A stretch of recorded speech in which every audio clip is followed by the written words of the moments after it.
Hello students, आप सबका फिर से स्वागत है सिंबल इंग्लिश क्लासेस के ऑनलाइन ट्यूटोरियल में। ये वीडियो 12th क्लास की बिहार बोर्ड की इंग्लिश कविता जो कि दूसरे नंबर पोएम में जो सॉन्ग ऑफ माई सेल्फ है उसी की है। इस कविता के जो मैंने एक तरह से लेखक बोल सकते हो या फिर आप लोग कवि कर सकते हो। हाँ, तो ये जो लिखने वाले हैं कविता वो कोई और नहीं वॉल्ट विटमैन है, जिनका जन्म जो हुआ था अमेरिका में हुआ था। देखिए, अमेरिका में ये बहुत ही ज़्यादा काफ़ी प्रसिद्ध व्यक्ति माने जाते थे और इनको बहुत ही लोग प्यार से पीपल्स पोएट भी कहते थे और बहुत ही ज़्यादा प्रभावशाली कवि भी रहे हैं, क्योंकि इनकी कविताओं की जो रचनाएं होती थी, जो भी इनकी रचनाएं होती थी वो सीधा आप कह सकते हैं कि आदमी के किसी भी व्यक्ति के उस जमाने में मन में जहन में फैल जाती थी और बहुत ही सही सही बात बोलते भी थे। तो चलिए आगे इससे पहले जानने से पहले हम लोग कुछ वॉल्ट विटमैन के बारे में जान लेते हैं। देखा जाए तो और क्या क्या बातें इसमें पॉइंट्स आ सकती है आप लोग को बिहार बोर्ड के क्वेश्चन में, और इसे गौर से सुनना है ताकि आप लोग को किसी भी तरह के क्वेश्चन में आप लोग को समस्या नहीं हो। तो देखिए, यहाँ पर स्टार्ट करने से पहले देख सकते हैं आप लोग, यही है वो वॉल्ट विटमैन जो कि मैंने आप लोग को यहाँ पे स्क्रीन पे दे दिया है और इन्हीं के बारे में ये सब पॉइंट्स लिखी हुई है। तो सबसे पहला बिंदु देखिए, यहाँ पे लिखा हुआ है he was born in West Hills, जो कि ये लॉन्ग आइलैंड में न्यूयॉर्क इन 1819 में हुआ था। अर्थात इनका जो जन्म हुआ था वेस्ट हिल्स में, लॉन्ग आइलैंड में, जो कि एक न्यूयॉर्क अमेरिका में प्लेस है। ये आप लोग सुने भी होंगे न्यूयॉर्क के बारे में, बहुत ही अच्छी अभी सुंदर जगह है। वहीं पे इनका जन्म हुआ था और कब हुआ था तो 1819 के टाइम में हुआ था। अब देखिए, इसके डेट ऑफ बर्थ भी बहुत आसान है, 1819 बहुत ही इजी है, तो आप लोग इसके डेट ऑफ बर्थ को भी आप लोग आराम से याद रख सकते हैं। देखिए, बिहार बोर्ड में जो डेट ऑफ बर्थ बहुत ही इजी है, एक तरह से देखा जाए याद रखा जा सकता है, उस तरह के डेट ऑफ बर्थ ज़्यादा पूछे जाते हैं। मेरा जैसे देखना है तो इस सब चीज़ को याद रखना है। डेट ऑफ बर्थ हर वो पोएम, हर वो कवि या हर वो एक तरह से देखा जाए राइटर हैं, जो भी हैं ऑथर हैं, जो वो सब के आप लोग को क्या रखने हैं, डेट ऑफ बर्थ को याद रखते हैं। चलिए दूसरा पॉइंट देखते हैं यहाँ पे क्या दिया हुआ है। देखिए, he was an American poet, वे एक अमेरिकी पोएट थे, मतलब अमेरिका में जन्म लिए तो इसलिए अमेरिकी पोएट हो गए। एंड पॉपुलरली नोन एज, देख सकते हैं यहाँ पे लिखा हुआ है and popularly known as people's poet, अर्थात जो इनको कहा जाता था क्या चीज कि पीपल्स पोएट, मतलब लोगों का कवि माना जाता था। देखिए, अब तीसरा बिंदु जो दी हुई है वो है कि he started his job as carpenter at the age of 10। देखिए, किताब में जो है ना दिया हुआ है बिफोर 12 ईयर्स, तो 10 साल की उम्र में ही इनको क्या चीज़ था कि ये कारपेंटर का जॉब करना, काम करना शुरू कर गया था, क्योंकि इनकी पारिवारिक स्थिति उतनी अच्छी नहीं थी और लोगों के बीच ही रह करके इन्होंने सारे ज्ञान प्राप्त किए हैं। देखिए, आगे आपको पता चल ही जाएगा खुद ही, तो इसको खाली गौर से सुनते जाना है। देखिए आगे उसके बाद देखो, यहाँ देखिए लिखा हुआ है कि he also worked as a printer, मतलब प्रिंटर मतलब ये मशीन वाले प्रिंटर नहीं, मतलब प्रिंटर मतलब हुआ क्या चीज़ कि ये प्रिंटिंग का भी काम कर चुके हैं और टीचर का भी काम कर चुके हैं। एडिटर मतलब एक तरह से संपादक, जो आप लोग जानते ही होंगे न्यूज़पेपर में जो लिखता है उसको लिखने का काम करते हैं, उसी को एडिटर कहा जाता है। And volunteer nurse during civil war, देखो अमेरिका में तभी क्या चल रहा था कि एक सिविल वार चल रहा था, उसी दरमियान ये वॉलंटियर नर्स रह चुके। वॉलंटियर मतलब स्वयं सेवक होता है, जिसको एक तरह से बोला जा सकता है कि खुद की काम करना। और है क्या चीज़ कि इसमें उनको कुछ मतलब जो भी वार से संबंधित मतलब उनको कुछ पैसे नहीं मिलती थी, वो स्वयं ही अपने आप को उसकी ओर है ना अपने आप को समर्पित कर दिए थे। तो ये सब बिंदु याद रखना है कि इन्होंने ये एक तरह के प्रिंटर भी रह चुके हैं, मतलब प्रिंटिंग वाला काम भी कर चुके हैं, टीचर भी काम कर चुके हैं, एडिटर वाला भी, and volunteer nurse during civil war, अर्थात सिविल वार में वॉलंटियर नर्स का भी काम कर चुके हैं। तो इन सब बिंदु को आप लोग अगर याद रखिएगा तो ये बिल्कुल ही ऑब्जेक्टिव क्वेश्चन में बहुत ही काम आता है और आप लोग को ये याद रख।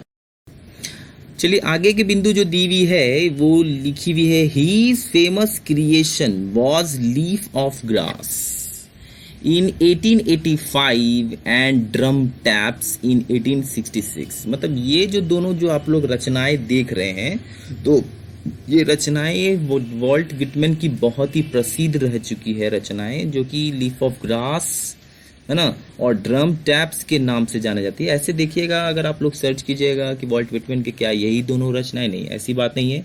वॉल्ट विटमैन के बहुत सारे रचनाएं हैं, लेकिन ये दोनों रचनाएं बहुत ही ज़्यादा फेमस हुई पूरे पूरी दुनिया में। देखिए कुछ नाम आप लोग को भी पता होगा शायद, जैसे ओ कैप्टन माय कैप्टन, ये भी इन्हीं की रचना है। Song of the open road, ये भी इन्हीं की रचना है। क्रॉसिंग ब्रुकलिन फेरी, ये भी इनकी रचना है। नॉइजलेस, ए नॉइजलेस पेशेंट स्पाइडर, ये भी इनकी रचना है। कैलमस, ये भी इनकी रचना है। पायनियर, ओ पायनियर, ये भी इनकी रचना है। वन सेल्फ आई सिंग, ये भी इनकी रचना है। बहुत तरह की रचनाएं इन्होंने लिखी हैं। तो लेकिन इन सब में से सबसे ज़्यादा फेमस जो है leaf of grass and drum taps है, और जो कि इसके ईस्वी के साथ मैंने आप लोग को दे दिया है, जिसे आप लोग को याद रखना है। चलिए अगला जो इस पोएम के बारे में, ऑथर के बारे में दी हुई है, वो उसको देखते हैं। His poem were free rhythms, मतलब कि इनकी जो कविताएं होती थी फ्री रिदम्स होती थी। देखिए रिदम्स क्या होता है, एक तरह का लय होता है, ठीक है ना।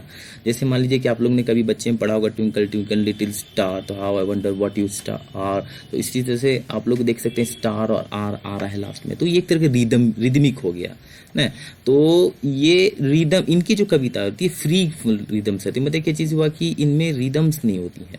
एंड जॉयफुल डेडिकेशन, हाँ लेकिन ये बात है जरूर कि इनके कविताओं में ज़्यादातर क्या चीज़ है कि आनंद भरा डेडिकेशन, समर्पण रहता है इनका। मतलब अपना पूरा बोलते हैं ना, पूरा ताकत लगा के या जितनी नॉलेज है उनको उस पूरी तरह से लिख करके इन्होंने अपनी कविता को बहुत फेमस किया, और बहुत ही ज़्यादा दिमाग वाला पॉइंट डालते हैं इसमें, ठीक है। तो अगला जो पॉइंट दिखा हुआ है, he translated versions were profoundly famous in Europe. देखिए अभी है क्या चीज़, इस बात में दो बिंदु छिपी हुई है।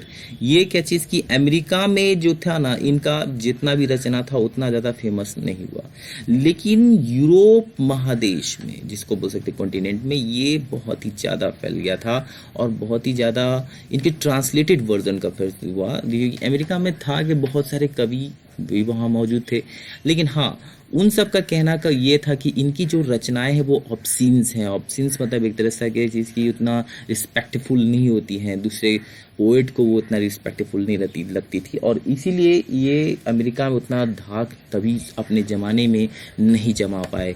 हाँ इनके मरने के उपरांत क्या चीज़ था कि उनकी कविताएं बहुत ही ज़्यादा फेमस, लेकिन तब तक क्या चीज़ था कि उसके पहले ही ये यूरोप में इनकी ट्रांसलेटेड वर्जन्स जो देख सकते हैं लिखा हुआ है, ही ट्रांसलेटेड मतलब अनुवादित, वर्जन्स मतलब एक तरह से प्रक्रम, were profoundly famous in Europe, ये यूरोप में बहुत ही ज़्यादा फेमस हो गई थी। अगला बिंदु जो देखिए, he won his appreciation after his death in 1892, मतलब इनकी जो मौत हुई थी 1892 में हुई थी, और इन्होंने देखिए यहाँ पे ये पॉइंट मैंने लिखा है कि ही वॉन हीज एप्रिसिएशन, मतलब इनके मरने के बाद इनकी जो थी बहुत ही ज़्यादा प्रसिद्धि बढ़ते गई। देखिए ये तो कहावत भी है, जब आदमी जिंदा रहता है तो तब तक क्या चीज़ है उसकी कोई अहमियत नहीं होती है, लेकिन जब मर जाता है तो उसकी अहमियत बहुत ही ज़्यादा होने लगती है। तो उसी तरह से सॉन्ग ऑफ माई सेल्फ के जो कवि हैं वॉल्ट विटमैन, इनका भी ऐसा ही कंडीशन कुछ था। जब तक ये जिंदा रहे तब तक ये क्या चीज़ है, इनको उतना ज़्यादा मैंने फेम या आप बोल सकते हैं कि पॉपुलैरिटी नहीं मिला, लेकिन इनके मरने के बाद इनकी अप्रिसिएशन मतलब इनकी बढ़ाई जो भी थी वो सब कुछ मिलने लगी इनके डेथ के बाद। चलिए ठीक है, तो आइए सबसे पहले हम लोग क्या चीज़ है कि कविता के लाइन पर आते हैं और उसके बाद इसको अच्छी तरह से समझते हैं। लाइंस के कुछ वर्ड मीनिंग इसमें दिए हुए हैं जो आप लोग को अगर नोट डाउन करना है तो कर सकते हैं, देख लीजिए।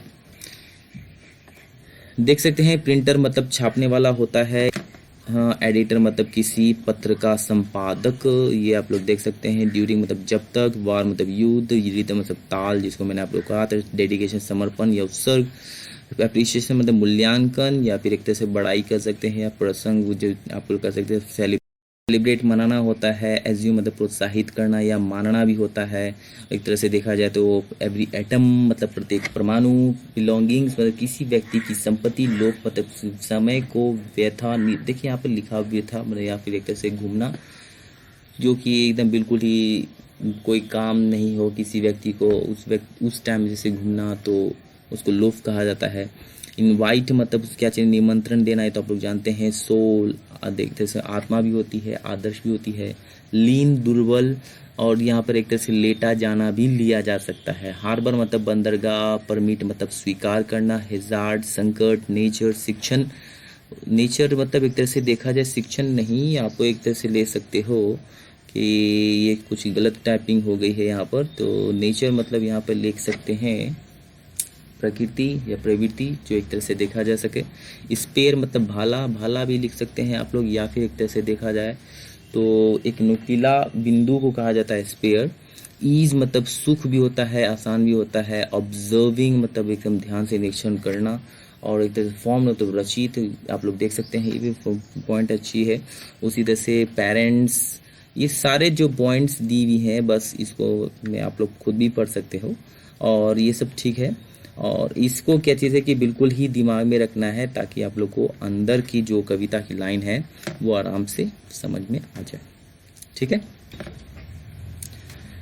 तो सबसे पहले हम लोग कविता की लाइन पे आते हैं। आइए देखिए, बहुत ही आसान से यहाँ पे चित्र भी देख सकते हैं बना हुआ है कि एक गर्ल है जो कि बहुत ही ज़्यादा कुछ सेलिब्रेट कर रही है, राइट, और एक लड़की यहाँ पर है जो कि सोच रही है। तो उसी तरह का ये भी चीज़ है। देखिए यहाँ पे क्या कहते हैं, वॉल्ट व्हिटमैन। यहाँ देखिए आई लिखा हुआ, आई मतलब मैं होता है। यहाँ मैं आप नहीं है या मैं नहीं हूँ, यहाँ मैं कोई और नहीं, एक तरह से वॉल्ट व्हिटमैन है, खुद में ही ये बोलते हैं। देखिए कहते हैं कि आई सेलिब्रेट माई सेल्फ मतलब मैं खुद में ही या स्वयं ही क्या करता हूँ, खुशी मनाता हूँ। हाँ, एंड सिंग माई सेल्फ, और खुद में ही क्या चीज़ करता हूँ कि एक तरह से गीत गाता हूँ। And what I assume you shall assume मतलब जो मैं क्या मनाता हूँ, है ना, मतलब एंड, और वॉट आई एज्यूम मतलब क्या मैं मनाता हूँ या मानूंगा, यू शैल एज्यूम तुम भी मानोगे। मतलब यहाँ पर तुम कोई नहीं, हम लोग हैं, लिसनर है, तो सेकंड पर्सन तुम यहाँ पर ये नहीं सोचना है, या आप भी ले सकते हैं। तो यहाँ आप लोग हैं, हम लोग हो गए कि जो सुन रहे हैं, तो ये कुछ कहना चाहते हैं कि ये खुद में खुशी बनाना चाहते हैं। खुद में खुशी क्या है कि एक तरह से गीत भी गाते हैं, क्योंकि ये पीपल्स पोएट रह चुके हैं एक ज़माने के, तो अपने ही इस तरह से बोलते हैं कि व्हाट आई एज्यूम मतलब जो मैं मानूंगा, यू शैल एज्यूम तुम भी मानोगे। For every atom belonging to me मतलब ये चीज़ कि हर वो माने परमाणु का जो कण होता है, एवरी एटम मतलब ये एक तरह से हर वो कण, बिलोंगिंग टू मी जो मुझ में शामिल है। बिलोंग मतलब ऐसे जैसे अपना कुछ होना, तो बिलोंग करना होता है। तो यही चीज़ यहाँ पे बोलते हैं कि फॉर एवरी एटम मतलब कि हर वो एटम, हर वो अणु या हर वो परमाणु, है ना, बिलोंगिंग टू मी अर्थात मुझे जो मेरे में है, as good belongs to you वो उतना ही अच्छी तरीके से, एज गुड मतलब उतना ही अच्छी तरीके से बिलोंग्स टू यू मतलब आप में भी शामिल है। आशा करता हूँ, मुझे लगता है कि आप लोग शायद ये लाइन सब समझ ही गए होंगे। तो आगे बढ़ते हैं। देखिए कहते हैं आई लोफ, आगे बोलते हैं आई लोफ मतलब मैं क्या चीज़ है कि मैं इधर उधर घूमता हूँ, स्वतंत्र रूप से इधर उधर घूमता हूँ। एंड इनवाइट माई सोल और मैं अपनी आत्माओं को भी क्या चीज़ करता हूँ कि इन मैंने स्वतंत्र रूप से घूमने के लिए क्या चीज़ है कि स्वतंत्र रूप से मंडराने के लिए बोल सकते हैं कि आमंत्रण देता हूँ। इनवाइट माई सोल मतलब यहाँ पर क्या हुआ है, इनवाइट माई सोल मतलब यहाँ पर वो अपने आत्मा को मतलब जो उनको वैसे समझते हैं, जो जो पीपल या यहाँ पर आत्मा खाली अपनी आत्मा के बारे में नहीं, मैंने वैसे लोग जो इनके बातों का फॉलो करते हैं, उन सारे व्यक्तियों के बारे में ये कहते हैं कि मैं उन लोगों को भी आमंत्रण देता हूँ। वो क्या चीज़ है कि स्वतंत्र रूप से मेरे साथ घूमे। आगे देखिए लाइन लिखा हुआ है कि आई लीन मतलब मैं लेटा रहता हूँ, and loaf at my ease मतलब क्या चीज़ कि मुझे जिस प्रकार से आसानी मिलती है वैसे मैं क्या चीज़ हूँ कि एकदम बिल्कुल ही लेटा रहता हूँ। लीन लोफ करते रहता हूँ मतलब क्या चीज़ है कि घूमते रहता हूँ और एकदम लेटा रहता हूँ। Observing the sphere of summer grass और उस वक्त क्या चीज़ है कि जो गर्मी के मौसम में गर्मी के मौसम में जो एक तरह से आप लोग देखते होंगे कि दूब जिसको कहते हैं, दुबरी जिसको कहते हैं, आप अगर उस पर चलिएगा तो उसके जो नुकीले पत्ते होते हैं ना, वो आपको थोड़ा थोड़ा क्या चीज़ होते हैं शरीर में चुभते हैं। तो वही चीज़ यहाँ पर स्पेयर है। तो वो कहते हैं क्या चीज़ कि मैं बड़े ही आसानी से, बहुत ही जैसा मुझे अच्छा लगता है, ईज़ मतलब एक तरह से देखिए ईजी और ईज़ इसी से बना है, ईज़ से ही बना है। ईज़ एक तरह से आप लोग देख सकते हैं। तो इसमें बस वाई लगा दीजिएगा, ई हटा के, तो ईजी बन जाएगा। तब मतलब कि वो जितना उनको अच्छा लगता है, जैसे कंफर्टेबल जिसको कह सकते हैं, आरामदायक तरीके से वो समर ग्रास का जो चुभन है वो ऑब्जर्व करते हैं, मतलब उसको निरीक्षण करते हैं अपने में, वो बहुत ही स्वतंत्र रूप से काम कर रहे हैं। देखिए आगे कहते हैं कि माई टंग मतलब मेरी जो जबान है, every atom of my blood, और ये कहते हैं मेरा टंग मतलब क्या, मेरी जबान, या एक तरह से बोल सकते हैं मेरी भाषा। एवरी एटम मतलब हर वो कण ऑफ माई ब्लड, मेरे रक्त का, फॉर्म्ड फ्रॉम दिस सॉइल, इसी धरती से। मतलब क्या हुआ कि अमेरिका यहाँ पर, यहाँ इसी धरती से, दिस मतलब होता है यह सॉइल मतलब मिट्टी। तो ये आप जान रहे हैं मतलब इस मिट्टी से बना है। मतलब कौन सी मिट्टी से, तो ये इस पूरे पृथ्वी में की भी बात कर रहे हैं साथ में, लेकिन ये अमेरिका के रहने वाले हैं। तो एक तरह से आप ले सकते हो कि अपने अमेरिका के बारे में बात करें, क्योंकि आगे चल के आपको पता चलेगा। दिस एयर मतलब ये हवा जो अमेरिका की हवा है, इसी हवा में मैंने क्या चीज़ किया है कि सारी चीज़ मेरी तैयार हुई है। अर्थात इनकी जबान भी मतलब भाषा, हर वो रक्त का कण जो देख सकते हैं आप लोग, and form from this soil मतलब यही सब चीज़ जो है ना, इसी धरती पर मतलब अमेरिका की धरती पर ही, सरजमी पर ही यह चीज़ है कि इसका निर्माण हुआ है। अब देख सकते हैं यहाँ पर एक घास का मैंने चित्र बना दिया, देख सकते हैं यही है स्पेयर ऑफ ग्रास। देख सकते हैं कि ये जो एक तरह से घास का नुकीला पॉइंट है, इसी पॉइंट को कहा जाता है स्पेयर। और ये आप लोग देख सकते हैं साफ, ये एक तरह से रक्त का चित्र है, आप लोग समझ ही सकते हैं इसमें। चलिए ठीक है, तो आगे बढ़ते हैं कुछ लाइन पे। देखिए कहते हैं आगे इसके बाद, बॉर्न हियर ऑफ पेरेंट्स मतलब ये हुआ कि इनका ये कहना हुआ कि इनका जो जन्म हुआ है कि उनके माता पिता से जन्म हुआ है। तो सब कोई जानते ही हैं, बॉर्न हियर फ्रॉम दिस मतलब उनके माता पिता का भी। देखिए वही लाइन है, यहाँ वापस फिर से देखिए थोड़ा सा अंतर है बस। देखिए वही बात है, बॉर्न हियर, देखिए यहाँ भी लिखा हुआ फ्रॉम द सेम, जस्ट इतना अंतर है। अर्थात ये हुआ कि ये जो जन्म लिए हैं वो अपने माता पिता से जन्म लिए हैं। ठीक है, अब उस वक्त ये कहते हैं क्या चीज़ की, born here from the same. अब ये अपने पेरेंट्स के बारे में कह रहे हैं कि वो भी सेम मतलब उसी तरीके से ये भी जन्म लिए हैं यहाँ अमेरिका में ही जन्म, and there parent the same मतलब क्या कि और उनके माता पिता भी, मतलब इनके माता पिता के माता पिता, फिर उनके माता पिता के उनके माता पिता क्या चीज़ है कि वो भी इसी ज़मीन मतलब क्या चीज़ है, इसी ज़मीन पर जो अमेरिका की है वहीं पर इन्होंने सब कुछ जन्म लिया है। अर्थात इनका भाषा, खून, सब कुछ, वो हर चीज़, हर वंश इनका जो है वो अमेरिका में ही जन्म लिया है। अब देखिए कहते हैं कि मैं नाउ 37, अब वो कहते हैं थोड़ा जोश से कि मैं नाउ 37 ईयर्स ओल्ड मतलब मैं अब 37 साल का हो चुका हूँ, इन परफेक्ट हेल्थ बिगिन, और मैं अभी भी क्या चीज़ हूँ, ये उनका कहना हुआ, इन परफेक्ट हेल्थ मतलब क्या, वो पूर्ण उनका जो है हेल्थ बहुत ही ज़्यादा अच्छा है। और ये उस हेल्थ के बारे में बात कर रहे हैं जो कि वो 37 साल की उम्र में भी एकदम बहुत ही हेल्दी फील करते हैं, स्वस्थ में मतलब एक तरह से जवान महसूस करते हैं। ये कहते हैं, देखिए क्या चीज़ अगला लाइन कहते हैं, ये लाइन याद रखिए क्योंकि ये लाइन हर बार परीक्षा में पूछी जाती है कि ये लाइन किसने लिखी है।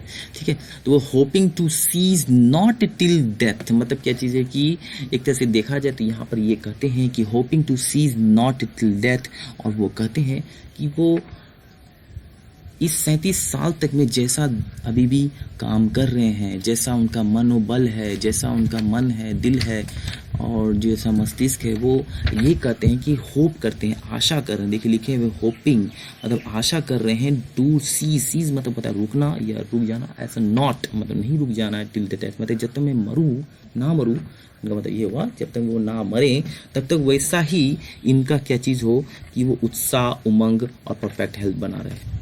ठीक है, तो ये देख सकते हैं आप लोगों को तस्वीर मैंने बना दिया। ये हो गए मान लीजिए कि एक तरह से क्या नाम इनका, वॉल्ट विटमैन के माता पिता। तो वापस यहाँ पे देख सकते बराबर का मैंने चिन्ह दे दिया है, और वो भी माता पिता इनके भी हैं, मतलब नहीं मतलब इनके माता पिता भी बराबर हैं, यहीं पे अमेरिका में ही जन्म लिए। ठीक है, चलिए अगला लाइन पे हम लोग देखते हैं। देखिए अगला लाइन ये दी हुई है कि creeds and schools in abeyance. देखिए क्रीड्स एंड स्कूल्स, स्कूल्स यहाँ पर एक तरह से विद्यालय आप लोग इसे जानते हो, क्रीड्स मतलब होता है एक तरह से प्रजाति आप बोल सकते हो, ठीक है। अब यहाँ पे स्कूल्स मतलब हो गया एक तरह से वो विद्यालय की बात, तो एक तरह से आप ले भी सकते हैं, लेकिन मेरा कहना है कि जिसकी यहाँ पे स्कूल मतलब हो गया समूह। इन अबेयंस मतलब ये उनको नकारते हैं। जो समूह दल प्रजाति ऐसा कुछ होता है भावना अगर किसी व्यक्ति में, तो ये इनके पल्ले नहीं पड़ता है। मतलब क्या हुआ कि ये इनको नहीं वो इनको नकारते हैं, इनका सीधा इन अबेयंस। वही देखिए इन्होंने लाइन लिखा है कि creeds and schools in abeyance. मतलब क्या हुआ कि ये जो क्रीड्स हैं होते हैं या फिर स्कूल्स होते हैं वो इन अबेयंस में, उनके लिए क्या चीज़ है अबेयंस मतलब नकारात्मक भाव है, ठीक है। Retiring back a while suffice मतलब जब तक कि वो रिटायर नहीं हो जाए, मतलब अपने काम से समाप्ति नहीं ले लें, तो वो संतुष्ट हैं व्हाट दे आर। वो देखो व्हाट दे आर मतलब कि जिसकी जब तक वो उस हिसाब से चल रहे हैं, तो वे लोग भी जो उनके हिसाब से चल रहे हैं तो वो उनसे वो बहुत ही ज़्यादा संतुष्ट हैं। और वैसे लोग जो इन क्रीड्स और स्कूल्स को मानते भी हैं, तो इनका भी ये कहना है क्या चीज़ कि उससे भी जब तक मैं से रिटायर्ड हो जाता हूँ उसके बाद जो भी करना है वो लोग करें, लेकिन मेरे तक में क्या चीज़ें हैं कि ये सब चीज़ नकारात्मक है, इनको मैं वो लेके साथ में नहीं चलते हैं। बट नेवर फॉरगेटन, लेकिन क्या चीज़ है कि ये भी कहते हैं नेवर फॉरगेटन, और हम लोग को कह रहे हैं कि नेवर फॉरगेटन, हम लोग को ये भूलना भी नहीं चाहिए कि कोई किसी प्रकार का प्रजाति या एक तरह का क्या चीज़ है कि ग्रुप समूह समुदाय ये सब चीज़ उतना ज़्यादा परवाह नहीं रखता है। यदि मान लीजिए व्यक्ति बहुत ही अच्छा टैलेंटेड है, बहुत ही अच्छा काम कर रहा है, तो हम इस तरह के क्रीड्स और स्कूल का भावना नहीं रखना चाहिए, इनका यही कहना हुआ। अब देखिए आगे ये कहते हैं आई हार्बर फॉर गुड और बैड, मतलब कि जिसकी मैं जो मेहनत करता हूँ हार्बर मतलब कि परिश्रम करता हूँ, यही इनका कहना हुआ कि वो गुड अच्छा के लिए भी करते हैं और बैड, और या तो फिर वो क्या चीज़ है कि बुरा के लिए भी करते हैं। मतलब यहाँ पर ये क्या चीज़ है कि इनका ये हुआ ना कि वो अच्छा के साथ अच्छा भी करते हैं और बुरा के साथ बुरा भी करते हैं, यही इनका मतलब हुआ। और वो कहते हैं कि आई परमिट टू स्पीक, और वो हर वो व्यक्ति को बोलने के लिए परमिट देते हैं, मतलब कि चीज़ से अनुमति देते हैं।